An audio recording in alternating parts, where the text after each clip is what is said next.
Ladies and gentlemen, welcome back to the greatest podcast that you can find from Nerd Union. Mainly, it's the only podcast from Nerd Union, but it's the best podcast from Nerd Union.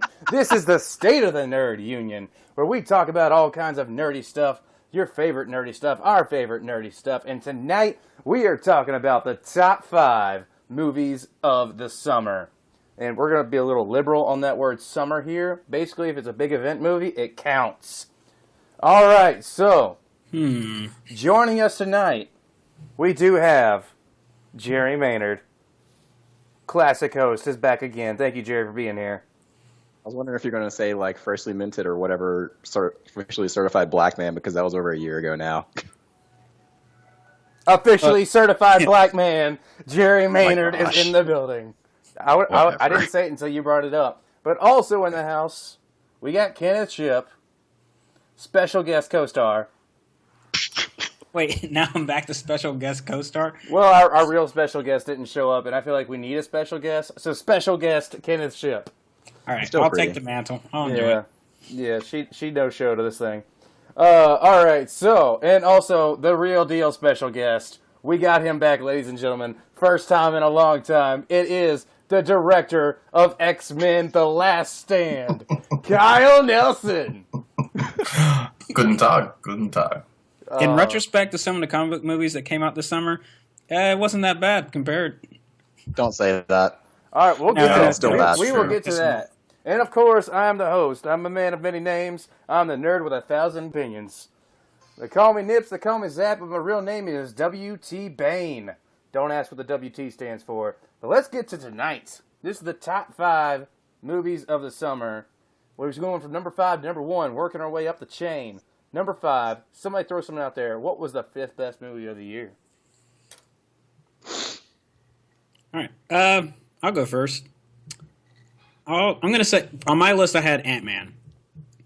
And, because Jurassic World and a few others were like tossing around at like 6 and 7 for me. So it really came down to like Jurassic World, Avengers, and Ant-Man. And Ant-Man just was much more enjoyable than those 3. And I didn't feel like it was a setup movie. I mean, yeah, just to be fair, it's a Marvel movie, right? So they're setting up everything for whatever's coming up next. But I didn't feel like it was a setup the entire time. I enjoyed it. Paul Rudd was amazing, and the way that he carried the cast and the rest of his little supporting characters for his heist. The villain isn't memorable, so I'm not going to try to pretend like he is. And then Evangeline Lilly and her storyline there was kind of weak, but the rest of the movie is very solid. So I felt like it was a very good spot for 5. Moving on. All right, Jerry, since you're making noise on your side of the world, how about you respond? What do you think? I think I'm going to go with Jurassic World. Like, it's on the list because it was such a, like, I just enjoyed watching that movie. It gave me that sense that I had when I was a kid where I was watching the movie, I'm like, oh my gosh, this is really bad. Like, and just progressively as you find out more and more about what this dinosaur can do and how powerful it is in comparison to the other ones, it was just, like, it was scary. And if I was a kid, I probably would have been a lot more scared by that movie. But upon second watching of that movie, it doesn't make sense. Like, there's a lot of illogical things, but Chris Pratt is not the illogical part of it. So I will keep that list, or that movie, on my list as a result of that. Kyle, what's your number 5? I picked Avengers: Age of Ultron. Okay. So I have a weakness for Joss Whedon and everything that he does. So that's probably playing a good part into why I'm picking that. I will be completely honest. You just go ahead and I'll tell you in a second. Well, no, you can go. Well, I was going to say I'm going to be completely honest. Avengers: Age of Ultron, spoilers, it's not on my list. It does not rank in my top 5 movies of the summer. Well, you've seen more of the movies that have come out this summer, so I can buy that. I have Ant-Man, and I will agree with Kenny and everything that he said. Honestly, I thoroughly enjoyed it. I thought it was fun. I thought it was funny. It was one of the ones I was most scared about going in because I didn't know how they were going to handle the tone. The initial trailer was very serious. The second trailer was funny. Ultimately, they did deliver a very fun and funny action movie. Paul Rudd was wonderful. I enjoyed the film. And honestly, the same thing Kenny said, the most enjoyable parts for me was how separated it was from the rest of the Marvel Universe. And the scenes I enjoyed the least were the ones where Falcon was in it, where it's like, oh, look, it's still part of the Marvel Universe. Thanks. You mean the scene that was forced to be shoehorned into the movie? Pretty much. Yeah, so that's my number 5. And Jurassic World, I had at number 4. All right. Ooh. So we got What's two everybody votes. got for number? What, Okay, sorry. Go Yeah, ahead. well, we have 2 votes for Ant-Man. Jerry, what did you have for number 4? I'm gonna vote for Ant-Man for number 2 for basically the same reasons. For number Like 2? that's pretty much just. Sorry, number 4 is what I meant to say. All right. And then Kyle, what did you have for number 4?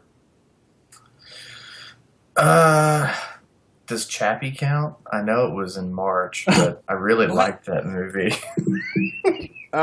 It can, You're but I don't think anyone's going to agree with you. Nope. Well, Gosh, that I thought I movie was was going better to than shoot most down of them. Jurassic World on this list, and now it turns out it's going to have to be Chappie. Okay. Well, yeah. Sorry, I hate most of the movies that came out this summer sucked. So I'm really digging here. All right, Kenny, what about you? All right, number 4, I had Straight Outta Compton. I think they did a really solid job doing that biopic. There's a few scenes I really didn't like. I understand they were trying to show off the party scenes that they were accustomed to. So there's like a lot of some gratuitous shots that go on way too long, to where it's a little uncomfortable. And you're like, okay, we can get off the scene now. But other than that, I mean, it's funny. It's showing like a real life, racial life, I don't want to say racial life. Time period back in the late 80s, 90s is still applicable now as far as like race tensions. So I think they did it in a very respectful and funny way, the way you didn't walk out of the theater pissed off or anything. So it was really good. The only reason I put it or knocked it down is because the subject matter it's not as fun as I would want for a summer movie. Yeah, So it's that not even on kinda- my list for that reason. Yeah. Is it on anyone else's list? Nope. No. All right, Straight Outta Compton can suck it. It's out. All right, so I'm going to write number 5 as Ant-Man. Let's talk about number 4 then, because we had 2 votes for Ant-Man and 2.5 votes, really, because Ant-Man was number 4. What do we want to put down as number 4? Obviously not Straight Outta Compton. I put down Jurassic World. Kyle put down Chappie. And you had Jurassic World as number 5, didn't you, Jerry? I did. Yeah, I had Jurassic World at 5. Yeah, we need to be Jurassic World. Jurassic World is number 4? We can do that. Slightly better than Ant-Man? Oof. No, we can't no, do that because it's not better than Ant-Man. If we're gonna do that, then we're gonna. Do we want to switch that around then? Jurassic World's I'm 5, okay with it Ant-Man being is on the 4? list, but it's not. It's Yeah. not. It's not Yeah, All right. yeah, it's Ant-Man's better. I can tolerate that. I was actually struggling between those two myself. Ant-Man's number 4. Jurassic World's number 5. We got 3 left. So there you go, people. Jurassic World was the 5th best movie of the year. It was entertaining. Let's talk about Jurassic World for a minute, because I think only Jerry got to talk about it for a second. But I enjoyed the hell out of it. Yeah. I mean, when they pump out the John Williams theme in the first 5 minutes, yeah, of course we're gonna enjoy it. Yeah, magic's about to happen. That's what happens when John Williams is in the room. John Williams and Chris Pratt. And then he Same quickly time. leaves the room. Yeah, we had that discussion. That's going to be another podcast for another day about John Williams and how nobody can match him. Here's Well, another- that's not what my problem was. I actually feel like Michael Giacchino did a pretty good job, and there were some themes that he added into this film that were pretty good. There's just Would you there's definitely a few- say they weren't as iconic? Yes, I will say they were not as iconic. I agree. I'm not knocking that, but it seems more like the film was using the nostalgia of the park and adding that theme in at certain spots before they'd really earned it. It didn't feel like they'd earned it yet. Now, when it happens later in the film, I'm like, yeah, I'm right there with them. Like, yes, awesome. Like the final fight and the score Giacchino makes up for that or does for that scene is great. But until it gets later into the film, I don't care yet. They haven't earned my dollars yet. I haven't bought in. Chris Pratt is awesome in that film, but what's her name? Bryce Dallas Howard was cookie cutter. I don't care about the kids. There's really no one else of note in the park that you're really rooting for, except maybe the Raptors. Yeah. which is a very odd sensation when these things are terrifying you when you were a kid. So it can be on the list. I'm not going to knock it. I'm not going to fight to take it off but Well, I only saw it once, but I thoroughly enjoyed it when it happened. So number 5 doesn't bother me, and I was debating back and forth on it between it and Ant-Man. So number 5, Jurassic World.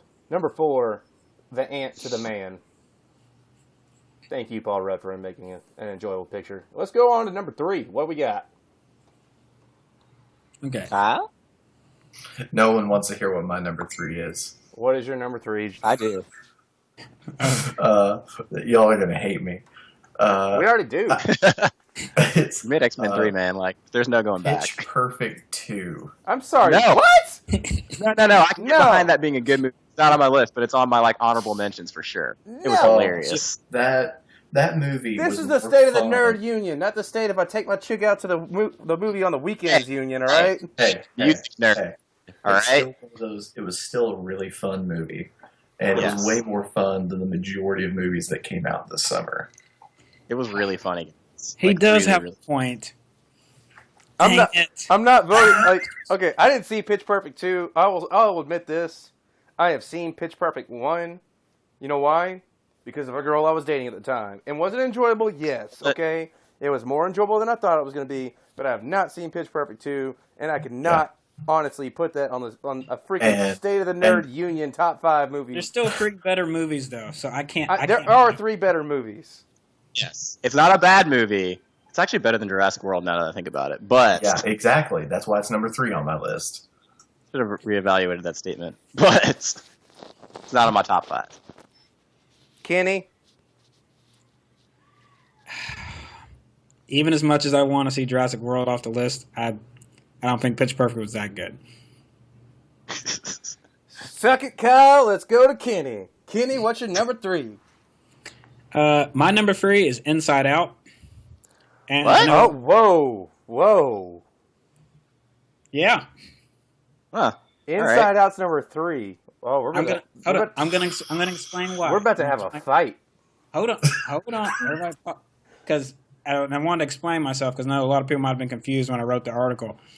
So, because Ex Machina and Inside Out are like, as far as like movie of the year for me, those are in contention for me. And we'll see what else happens the rest of this year.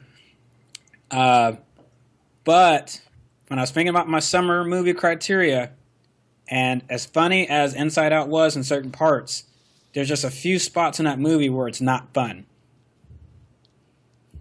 Just go back and think about that movie, and there's some spots where it's just not as fun as the next 2 on our list. And because of that, that's why I knocked it down. But between this and the next 2 films, it's very close. So it's not really to slight Inside Out. It's just when I was comparing the 3, I didn't enjoy parts of Inside Out, or they weren't as fun. And again, I know that's for a reason because of the subject matter, but so that's why it's number 3 for me. If you guys want to bump it up, I'm not going to get hurt, but that's why. Yeah, my thinking is that just because a movie's a summer movie doesn't mean it doesn't have to be fun because it's a summer movie. I mean, so the whole, I don't know, it's funny. Every time you write like a list of summer movies, it keeps getting knocked further down. It's true. He's right. Jerry, what you think about Inside Out? Inside Out's my number 1. Hint, hint. But that movie was so good. Like, I knew it was going to be good, and then it blew my expectations out of the water. Like, it was my definitely, like, I just enjoyed that movie. I can't describe how much I felt emotion during that movie. I cried a lot. It was weird. Okay, so I want to talk about this one before I move on to my number 3, because Inside Out is higher, and I'm not saying which part it is yet. Okay, Inside Out was amazing. Inside Out was perfect. If you want to say it's Right. not fun, yeah, there's moments where it's not fun, where spoilers, the girl is on the bus and she's about to run away from home. It's not supposed to be fun in that moment.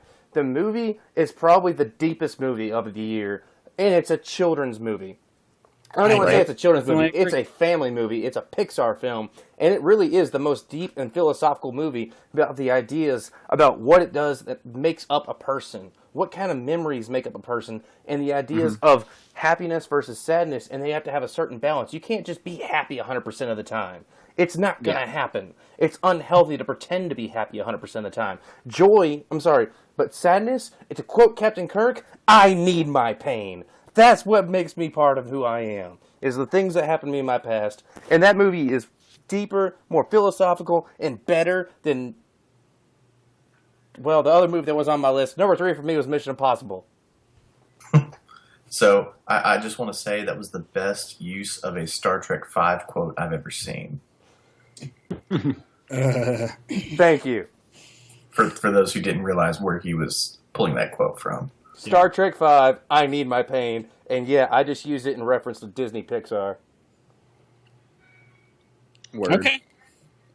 Mission Impossible 5, I just saw it 2 nights ago. Or was it last night? I don't remember anymore. 2 nights ago.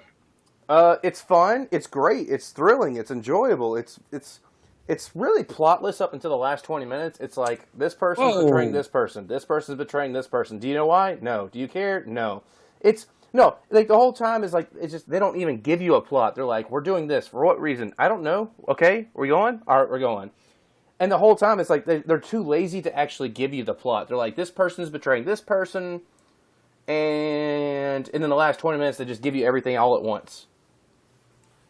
It's fun, though. What? I'm not gonna lie.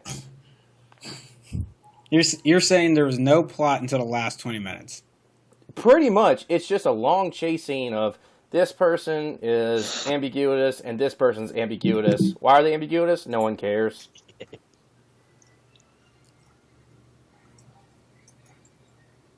I'm not even sure what to say right now. Okay. Yeah, I'm kind of bumfuzzled. Okay, let's see. Well, we know Rebecca Ferguson's character was a double agent. I'm not going to sit here and recount the plot. No, I'm not going to. I'm just going to highlight some. I mean, because it feels like I got to refresh your memory. No, I just saw it 2 nights ago. And like the first hour and a half, I'm like, who do they work for? Okay, they'll tell me in the last 20 seconds. The Impossible Mission Force? No, because there's no Impossible Mission Force. But yeah, that they're going rogue. They're rogue agents. Then there's You've seen the Honest Rogue trailer, Nation. right? Yeah. Rogue Oh, I love the Nation. Honest trailer. But then they're going against the Syndicate, and you're like, does she work for the Syndicate? Okay. Then they're like, oh no, she works for British. Oh no, she works for Syndicate. Oh no, she works for British. And it's just like, blah. It's like, by the end, you just wait for the answer. Honestly, I was emotionally uninvolved with her. It's, okay, Ethan Hunt, trust her. Cool.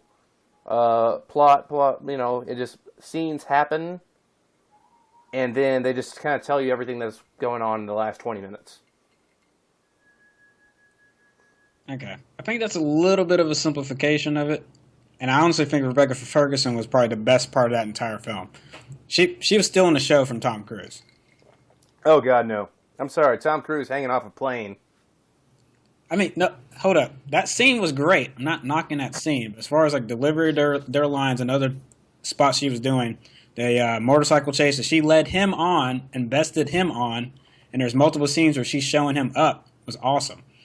I mean, I know it was written for her that way, but she also took advantage of it. I don't know. I love Mission Impossible 5, but I'm saying it was completely thrilling. Even still, I say that it was almost plotless.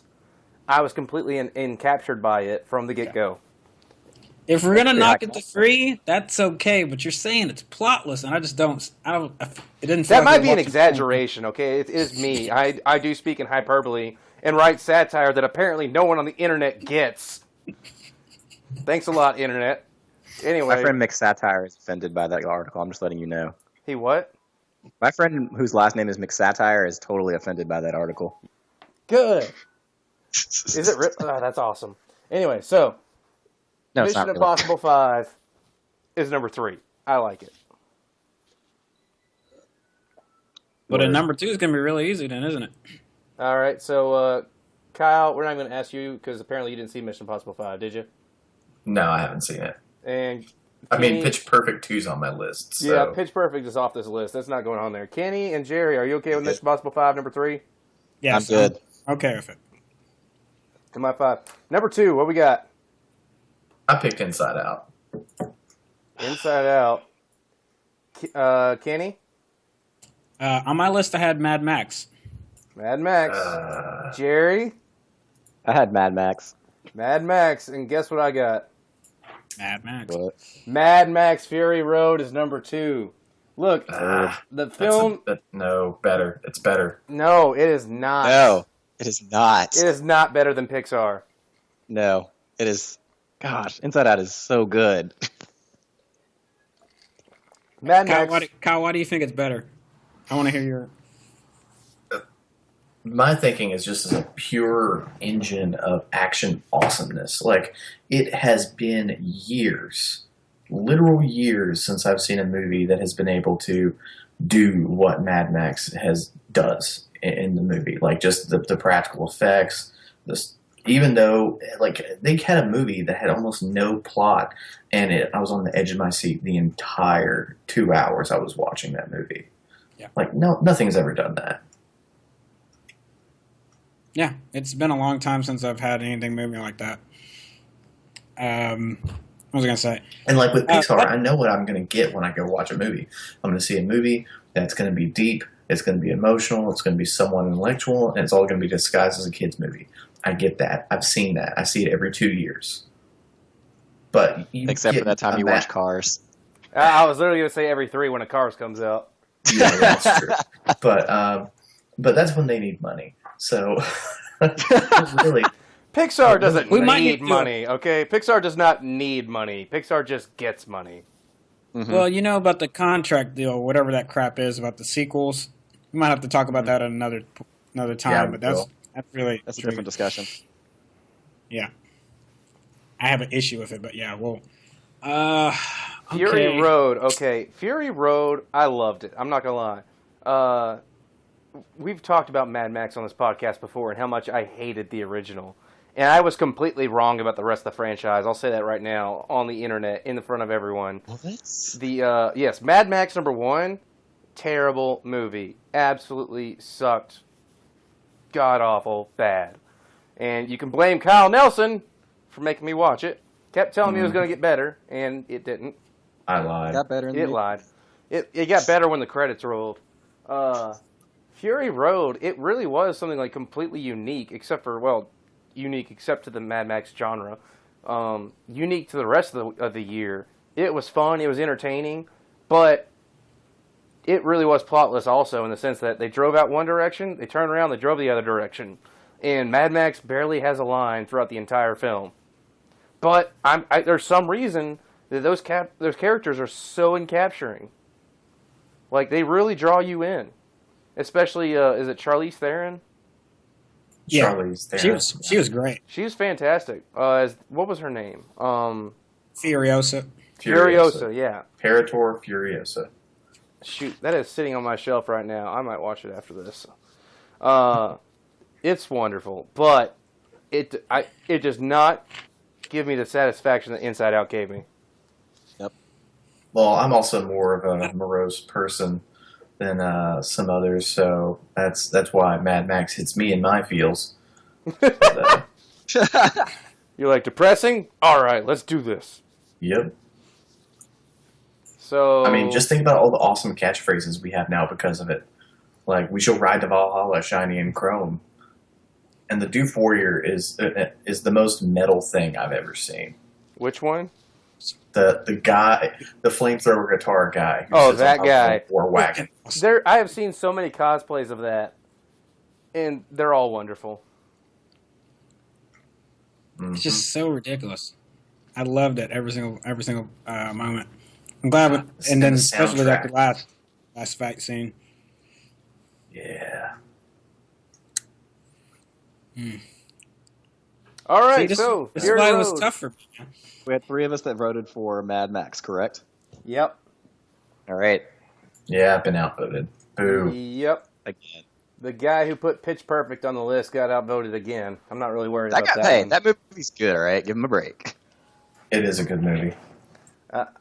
I'll say I'll rent it, but Its songs will get stuck in your head for days. yeah, I'm Just good. days. I'm still having them stuck in my head. Kenny, did you see it? Yeah, I've seen it. Oh, apparently it's just me here. All right. So, recounting the list. Number 5, Ant-Man. Number 4, nope, sorry. Scratch that. Reverse that. 5, Jurassic World. 4, Ant-Man. 3, Mission Impossible 5. What was the subtitle of that one? Rogue Nation. Rogue Nation. Rogue Nation. 2, Mad Max to the Fury Road. Number 1, Pixar, because Pixar wins all. Yeah. All the time. Like, how often do you get a movie that makes you think about the combination of your emotions and how not only is it good that you interact with your different emotions and you have them, you embrace them, but you put them together and you make something like even better than before. And most importantly, I need my pain. Star Wars 5 quote. Star Trek 5. Yeah. What did I say? Star Wars. Star Wars. Star Wars. Empire. Come on, dude. All right. Do we have any dishonorable mentions? Movies we were let down by this year. Hey, wait, no. I want to know what the top of Kenny's number 1 list was, real quick. It was Mission Impossible. All right, dishonorable mentions. Let's go. But again, like I said, the top 3 were very hard for me to pick between. Like, so it could have easily been like this. That's why this top 3 is fine for me. It's okay. Yeah. All right, dishonorable. Dishonorables. What we got? Someone throw something out there. What let you down this year? Fantastic Four. All right. I have not seen this travesty yet. So, Kyle. It's so bad. Like, the CGI is abysmal. The story is almost non-existent. Like, it's the same arc that we've always seen. Like, group gets together, group experiments in science that they shouldn't, group gets powers, group fights bad guy. But, like, the problem is that it's an hour and a half instead of the normal 2 to 2.5 hour runtime we're used to. So they're trying to cram in the same sort of story arc with an hour less storytelling to do. We only get a 15-minute fight right at the end with the bad guy, and we have zero idea or motivation for him to be the bad guy or for why he would want to kill Earth, even though Doom has never wanted to destroy Earth ever. He wants to rule it. That's the main problem, and then the secondary problem is that the family unit, like, it's Marvel's first family. Like, that's the thing they're known for. They're not a family in the movie. Like, Sue Storm and the Thing don't share a line of dialogue between each other. They talk about each other, but they never actually, you never see them interact with each other until the last 15 minutes of the movie.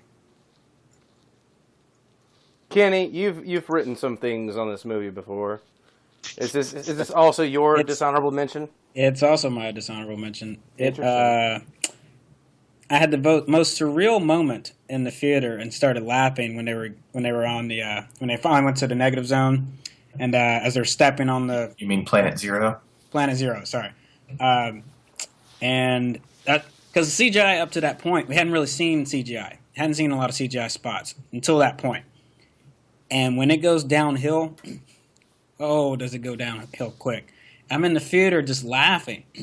Like, I'm trying to hold it down. I'm just like, is this happening? Is this really going to take? And it continued to get worse. Yeah, he's right about the screen time. Him and Ben Grimm actually don't have a whole lot of screen time except for in the beginning. It's not until later in the film, right when they go into the launch and go over. And then they're split up again. They have there's a time jump in the freaking movie. It advances up a year, and there's an entire gap where we don't get to see them figuring out their powers and dealing with that crap. Yeah, I can't talk about it anymore. I've already done 2 things. I've already written 2 things on that. Okay, I can't. He can't even. He's like a white girl. All right, Jerry, what's your dishonorable mention? My dishonorable mention is going to be the Minions movie. Not because I didn't like it or didn't think it was funny, but I had higher expectations for it than what it delivered. Despicable Me 1 and 2 are both really funny movies that I can quote a lot, and I really just enjoy watching the movie. I catch different things each time I see it. Minions was just... It was a disappointment from what I was expecting. You mean you were disappointed in Minions? Like, you had I thought it was going to be really funny. expectations Like, I thought it was going to be, like, sides hurting hilarious.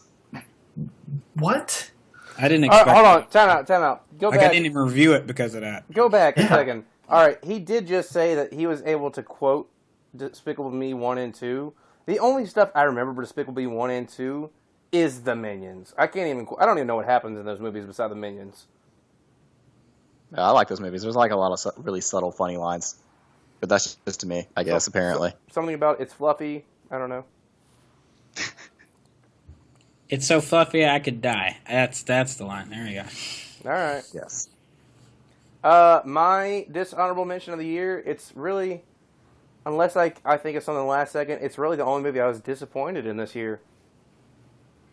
Avengers: Age of Ultron. What? Controversial choice. I could understand it. I did not see Fantastic Four, and But you saw Terminator. Yeah, he likes Terminator. hold on, time out. Let's go back on this one, okay? Terminator Genesis. We kind of knew that the quality level of it wasn't going to be as good as the other ones. That's an Okay, understatement. yeah, we I knew. didn't know that. We didn't know it was gonna it was not gonna be Terminator 2. Okay, you can't beat Terminator 2. That's James true. Cameron lied to me.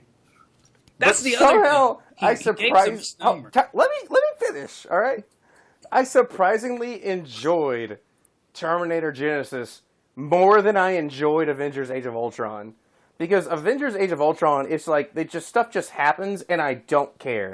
I am 12 movies into these characters. I have grown up with these characters, and they gave me a movie where I just sat there for like 2 hours, and I'm like, is it over yet?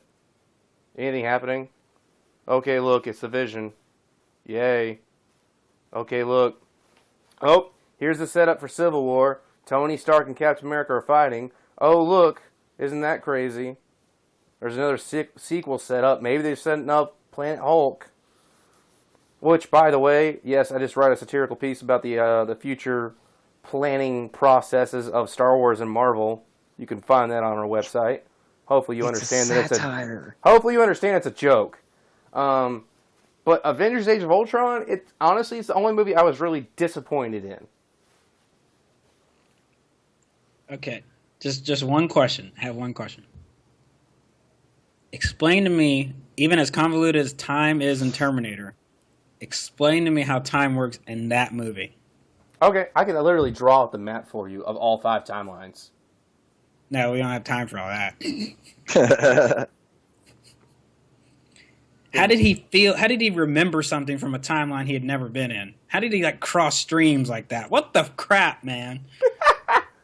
Arnold explains Okay, it at one point. okay, It's been a few months. Hey Something Kenny, about I've got one word for you. Wibbly wobbly timey wimey. Is that a There was Dr. one Who word? phrase? It's Doctor Who. I think it had something to do with the fact that they went forward in time, so past the point of.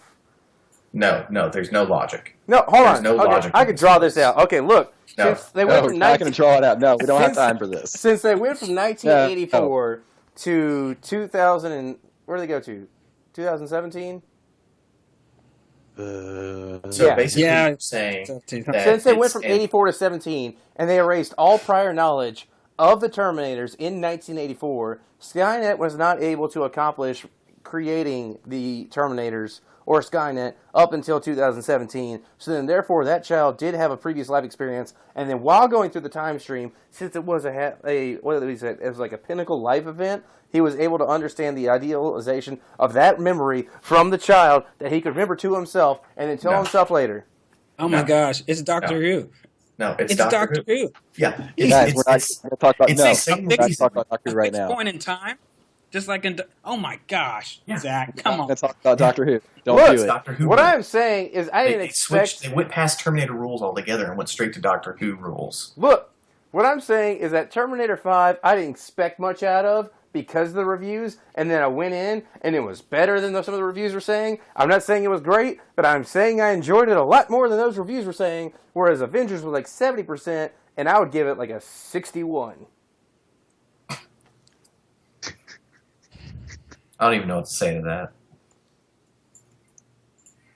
Okay. Hey, it's his dishonorable mention, so It's all true. right. He can say that. I'm gonna. Look, I didn't put Well, Terminator All I'm 5 on saying the is, list, okay? is that Terminator Genesis is to the Star Trek franchise as Star Trek Into Darkness is to Star Trek. No, it's more Who's like gonna Star tell- Trek you know? 5, and I would rather watch Star Trek 5 than Into Darkness. Look, guys, in honor of Zach's article, we just need to let it go. Okay, let it go. Just like Yoda saying to Luke on Dagobah, let it go. Yeah. The difference is that Star Trek 5 wasn't constantly fan wanking, whereas Terminator Genesis does. Kyle, where are you getting your vocabulary from tonight? Fan wanking. I'm enjoying it. It's freaking awesome. Wanking and timey-wimey, wobbly, whatever. All right, who hasn't done their dishonorable mention? We all did. Yeah, we all did. Okay. I believe that is everything for the evening. So what we're saying here is that Avengers: Age of Ultron was the most disappointing movie of the year, and that Terminator was more enjoyable than we thought. I'm glad everyone was here tonight for us discussion. In this phase of the podcast, he does not represent us, people. Okay. No. He's lost it. Look, I'm the host. I'll do whatever I want. Pull that man's press pass. Oh, I He's not will. even coming. I will in a heartbeat. Yes, well, I'm going to some convention that weekend. I don't know which one yet. Okay. I'll be somewhere in costume as W.T. Bain, walking around acting like an idiot. Yes, so next week, check us out, nerdunion.us, YouTube, stayathenerdunion.us. Follow us, comment on us, share us. And if you don't like it, I don't care. Click on it some more. All right. Good night, ladies and gentlemen. Later.